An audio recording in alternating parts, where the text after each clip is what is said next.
All right, team, good afternoon. It's that time. It's time to find out, what do mortgage rates look like? Are they good? Or are they bad? Well, I'll tell you this right now. We're going to take a quick analysis here. Derrick Evans here, VA Home Loan Specialist, NMLS 155010. Give me a call, shoot me a text, or an email if you want to buy or refi. And what we're going to do here is, I'm going to get this out of the way, going to get me out of the way. Take a quick look today as we got a 48 basis points bounce out of nowhere, especially since stock markets were higher. Very, very interesting to see bonds also gaining traction. Can't really attribute that to much. I know the Federal Reserve is still in there pulling the trigger, and they probably are the cause of this. Because, this got to a very ugly level before it all of a sudden just rallied for no reason. Probably the Fed, not the natural market, fixing that. I'm cool with it. I'm good. I am cool with it. And, we've got this terrible looking downtrend going on right now. So anything that can help protect us there is good. Remember, we want to see these prices going higher. That makes interest rates go lower. When these prices are going lower, that means interest rates are going higher. And although it's not exact, and today's a good example of that. We got 48 basis points to the upside. Banks aren't pricing in 48 basis points to the upside today. They know it's probably short-lived. And, they want to live holding the bag of a hedge. So, we're not seeing it necessarily reflect in pricing. Speaking of, let's dive in. We're going to start with VA Home Loan Specialist here. Look at VA, and we're going to start with conforming balance. So for VA, FHA, and conventional, we're going to look at the conforming balance rate, which is under $647,200, loan amount of under $647,200, and we're going to look at the high balance pricing for all three of those different scenarios, and then we'll look at jumbo. After that, I'll go through a couple things with you. I'll show you, there's an article that's out today everybody's talking about. It's from the Dallas Fed, Federal Reserve Bank of Dallas, saying real-time market monitoring finds signs of brewing U.S. housing bubble. You have to read this if you really want to know what's going on. But what's most importantly, if you want to skip all the graphs and everything, is just read the conclusion, which is basically, I'll go over it. I'll go over it in a few minutes, but this is not what it seems. And it's amazing how many people take the bait, like me, Kevin, who I like. I like this guy. But he just did a video saying the Fed just did this coming housing crash. Come on, guys. Read the whole article first, not just the first part of it. Read the whole thing, see what their actual conclusion is. So we'll get to that as well. I do have some things I want to say on that. So let's jump into VA pricing here today. Conforming balance first. I'm all ready to go here, locked in. We do 780 credit. We do detached. We do no lender fees, no points on these. So 3.99% right there. CMG's coming through. 30-day lock. Let's see what a 21-day lock, just out of curiosity. What does that move the needle? Still 3.99, just gives you a little bit more, about $700 more in lender credit. So 3.99 is the rate, $1,700 lender credit for VA conforming balance. Let's keep that in mind as we modify. Now let's modify this thing to a high balance and see where that's at. Looking at doing a 150-day lock for a veteran today who is buying new construction. If you're buying new construction, doing a long-term lock makes a lot of sense, especially with a broker like myself where, we are not beholden to that lock. We can flip banks later if we want to. All right, let's take a look at this. But at least it locks in a worst-case scenario for you. It's a hedge. And that's a smart thing to do when you know rates are going up and they really have no reason to do anything but go up. High balance VA, let's take a look. I'd probably go with United Wholesale on this one. Nothing against Loan United. But for half of a basis point, I'll take UWM. 4.25 on this one. 4.25 for high balance, so 3.875 to 4.25. That's a pretty big spread between the conforming and high balance there. 1146 is the lender credit for that one. So what happens is, in the broker world, we have fixed compensation for us. And so if there's excess involved in the pricing of a particular rate, it goes to you. We don't hoard it like some banks might. Check, please. We should give it to you. Our comp is fixed. So 4.25 for high balance VA. So 3.875 and 4.25. We're going to keep that in mind here as we're going to check FHA next. And I've been keeping track of how they're tracking with one another, and FHA has actually been performing better. Okay, mental math time. 3.5%, so 21,000, 3,500, so 24,500. It's basically 25,000, so 675,500. Let's see if I got it right. Got to test the mental math skills, guys, like doing crossword puzzles. Dimension preventia. Okay. So we're going to start with the high balance on FHA, which with VA was just at 4.25. No points, no fees. And look at that. 4 1/8 with a nice lender credit. That's juicy. In fact, I would go ahead and take the 4% here for a cost of $261. That makes a lot of sense. But if you wanted some lender credits, man, they're there. Look at this. You go up to 4 1/4 and you get $7,500, just like that. Wow. Okay, so FHA is still tracking better. Now let's go back to modify this, set this up for conforming balance. Conforming balance, FHA.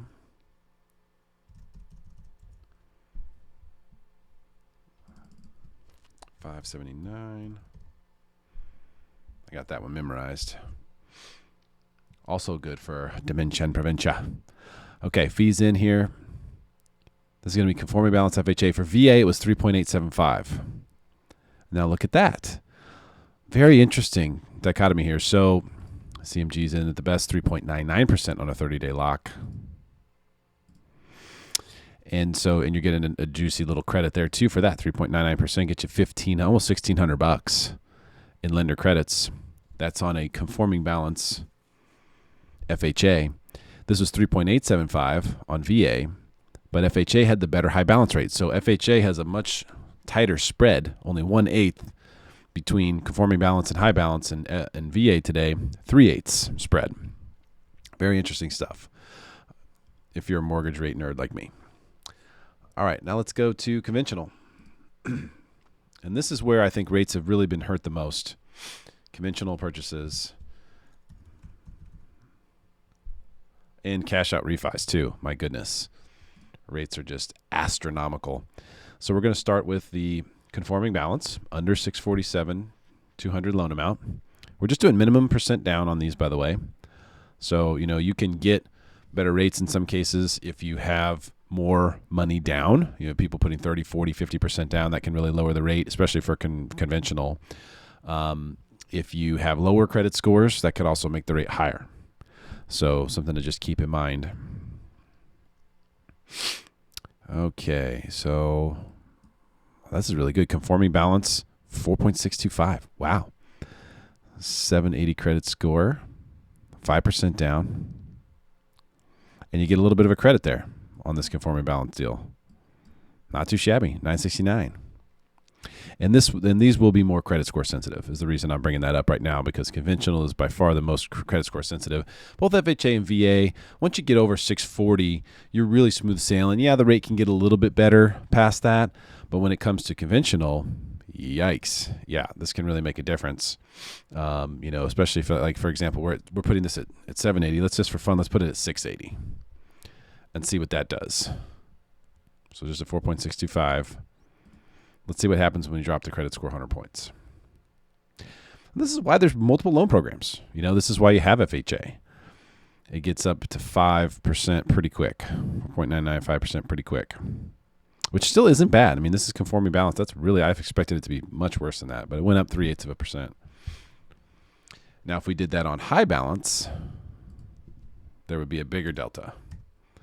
High balance. Let's go 800. Let's keep the math simple for me on this one. I just need the loan amount to be above 647, 200.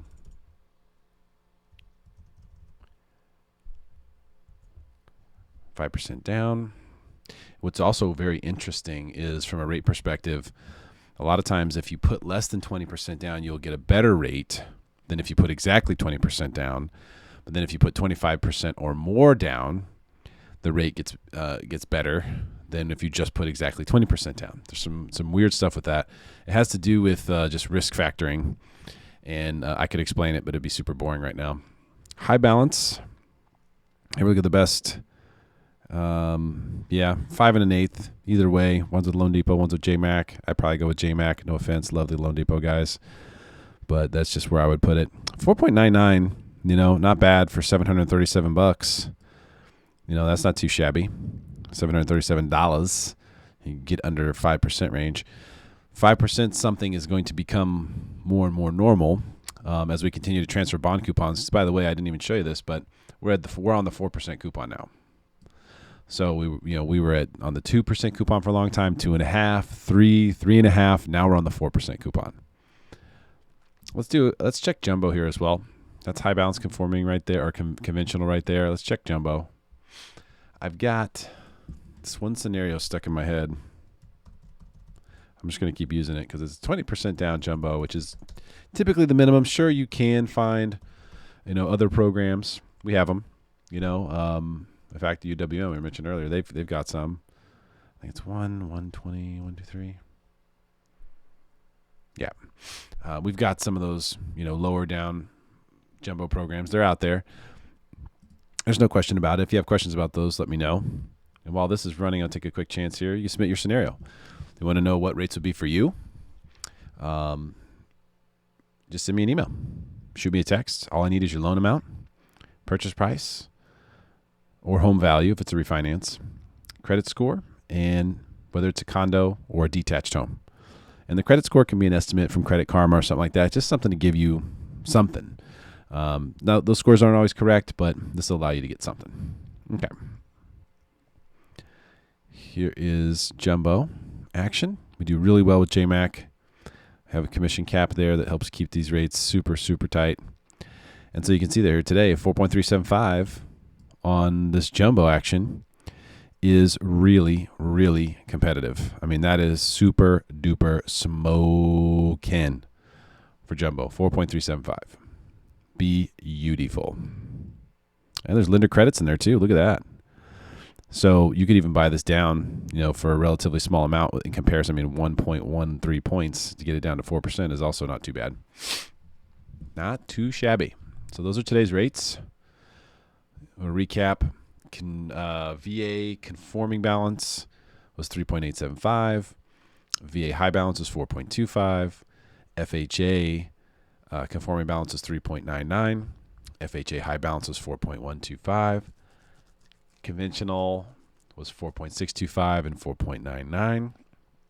And then here jumbo 4.375. So that's the state of where we're at with this right now. That is the deal. And it's not as bad as it seems, but as I've mentioned recently, especially on Facebook, I know I posted about this. A lot of people have been asking me about it. 0.25% is about $75 a month in payment. So rates are up about 1.5% so far this year. That's about $450 a month in monthly payments for the same loan amount. And so if you factor that in to purchasing power, if you were pre-approved for $800,000, let's say, before rates went up at the beginning of the year, now you'll probably be only pre-approved for about $710,000. It's rough, but roughly $100,000 in purchasing power is gone. So $90,000 to $100,000 in purchasing power has been evaporated for a lot of buyers, just because of the movement of interest rates. For some people who are really well qualified, that may not make a difference. They may still be okay with it. They may think, hey, we'll refinance down the road. Totally possible, totally doable. Something that I think actually is pretty likely. But it's also not guaranteed. However, if you get it into a rate today that you feel is high, and then it turns out that rates go up so much that rate, you can't refinance out of it, you'll be glad you have it. You will. You'll brag about it. You'll be like, yeah, I got a 4.375. What are you guys getting, 6.5? We'll see if rates go that high. It's hard to say, but I do want to take a few minutes here to go through a couple of these things. I'm going to give you all these links in the description. And so this is the article. If you want to meet Kevin's take on it, I'm going to include that link in there too. You can hear what he has to say about it. Real-time market monitoring finds signs of U.S. housing bubble. Finds signs. And one of the things they look at here is the exuberance. And you'll see there was a tremendous amount of exuberance that led up to the crash that happened here, right? Let me get myself out of the way here. So this exuberance, Maybe we can zoom this in a little bit too. Can we do it? Not really working. Well, anyhow, you'll see that the exuberance is starting to happen, just now starting to happen. If you look at the last time we crossed over this is more like like where we're at right now, based on this indicator, would be about 1999. Okay, so that's a good 9 years before the housing market crashed. This is the very first chart, by the way. This is what I mean by you can't just read headlines. You can't just blindly listen to YouTubers, even if they are pretty smart, wealthy guys like me, Kevin. You have to look at this information yourself. You have to look at it and be just perfectly honest with yourself. Look, I'm looking for reasons why the market would get crushed. I'm looking for reasons to believe there might be a crash. I'm not because I'm bearish, but because I've been through a crash before and I want to be in the front end of it. And I don't see it. And this right here is just another reason to say, I mean, they're showing this saying, yeah, we're seeing signs of exuberance. You're seeing signs of exuberance, but you saw signs of exuberance at this level for the first time back in 99. 99, 9 years before the housing crash. So what do you do here if you're a homeowner? Do you take this information and go, well, the housing market's going to crash in about a decade from now. I think we should rent for 10 years. I mean, how do you take something from that? So anyway, there's more to this than that. A lot of what they're saying here is that things are just starting to look like a housing crash might be forming potentially. There's a lot of words like that, potentially, possibly, beginning stages. That's what you hear. I'm going to read this to you. Because I don't know if you'll take the time to read it. Our evidence points to abnormal U.S. housing market behavior for the first time since the boom of the early 2000s. Reasons for concern are clear in certain economic indicators, price-to-rent ratio in particular, price-to-income ratio, which shows signs that 2021 housing prices appear increasingly out of step with fundamentals, meaning the average household income and so forth. One thing that they're not taking into account is how many people have side gigs now, how many people get paid under the table, how many different forms of income people have, the fact that there's massive inflation and money's been inflated in every direction. None of that is factored in here. But anyway, while historically low interest rates are a factor, they do not fully explain housing market developments. Other drivers have played a role, including pandemic-related U.S. fiscal stimulus programs and COVID-19-related supply chain disruptions and associated policy responses, aka inflation. The resulting fundamental-driven higher house prices may have fueled a fear of missing out wave. Can you believe they used FOMO? A FOMO wave of exuberance involving new investors and more aggressive speculation among existing investors. The resulting may have. There's lots of that in here. Based on present evidence, there is no expectation that fallout from a housing correction would be comparable to the previous global financial crisis of 2007 to 2009. So they're basically saying, based on the current evidence, there's no reason to believe that there will be a housing bubble like there was previously in terms of magnitude or macroeconomic gravity.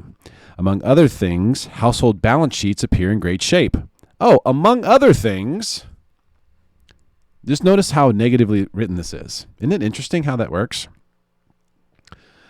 No offense, Jared and Valerie, but notice how bearishly written it is.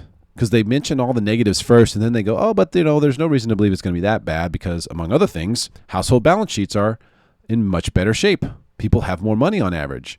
Excessive borrowing does not appear to be fueling the housing market boom. It's not.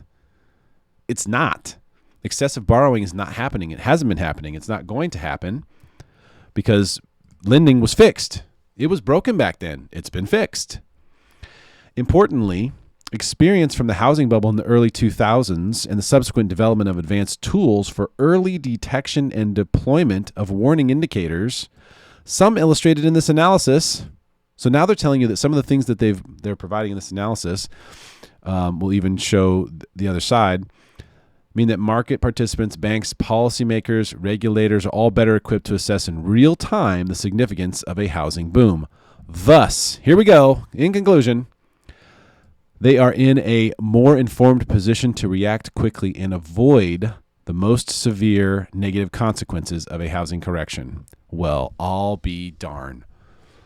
This is why you got to read the whole thing.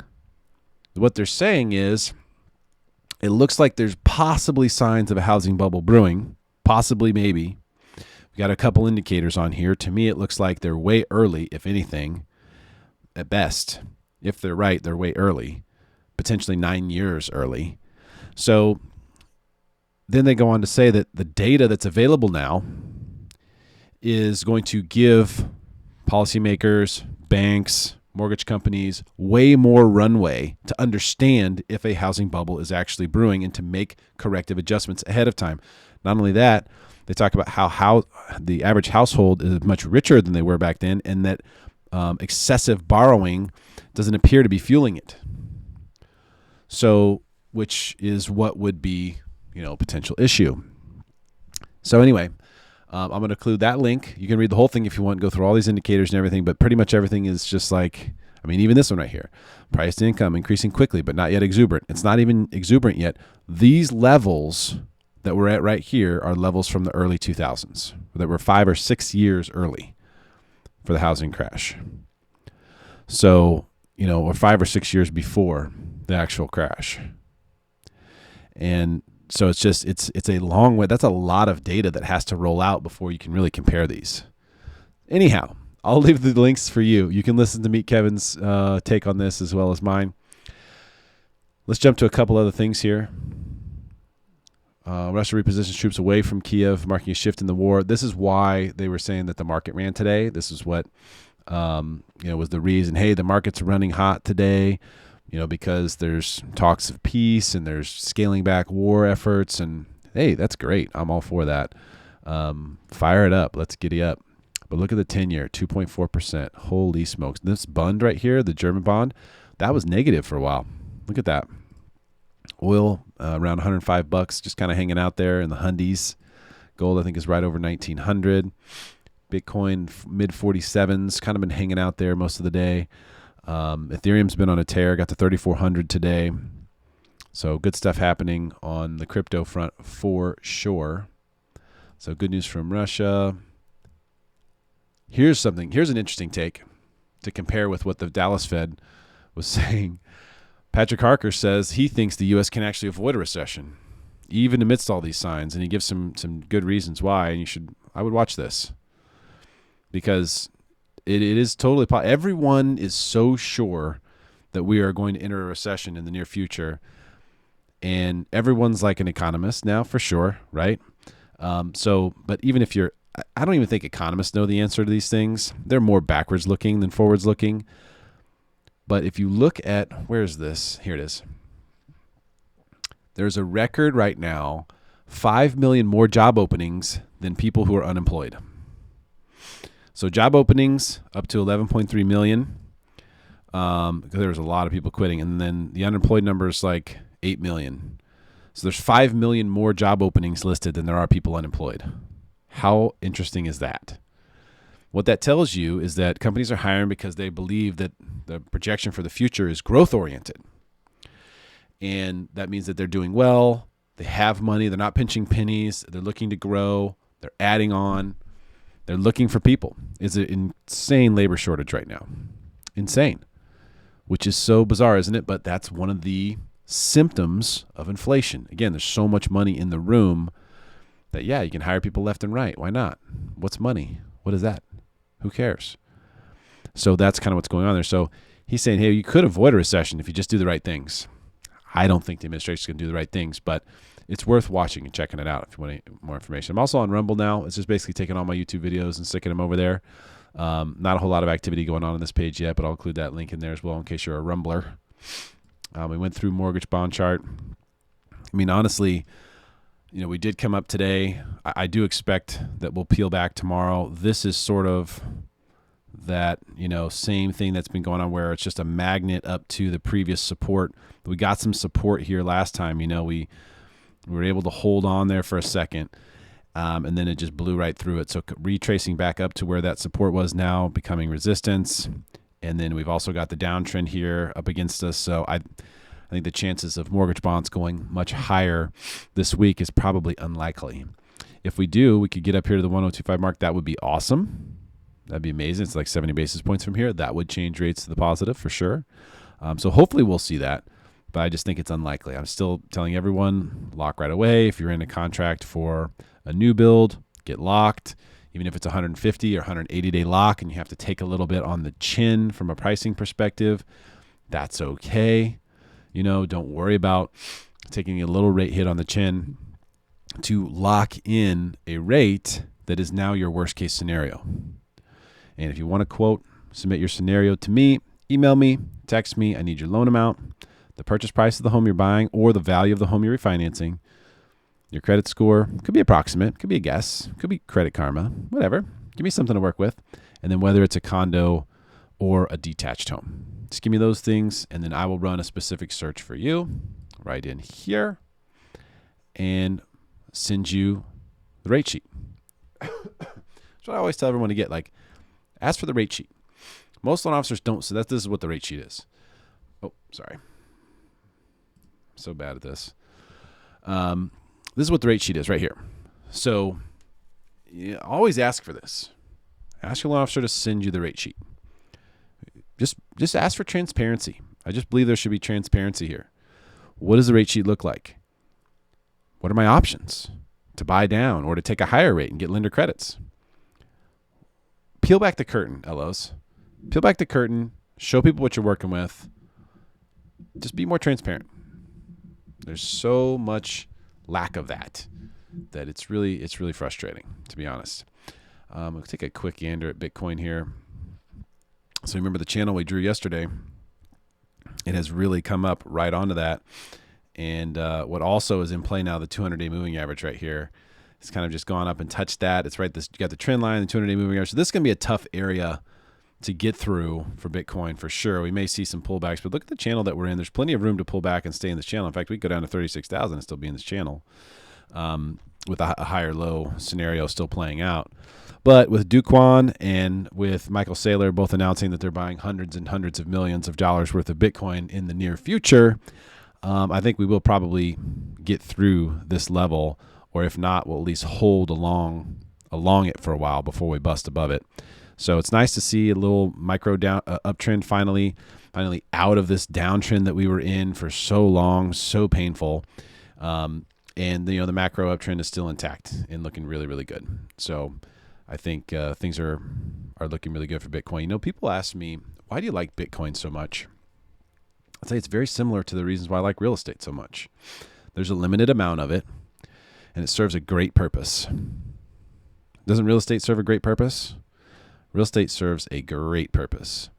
Bitcoin also serves a great purpose, and there's limited quantities of both. And so they are fundamentally very similar from an investor standpoint.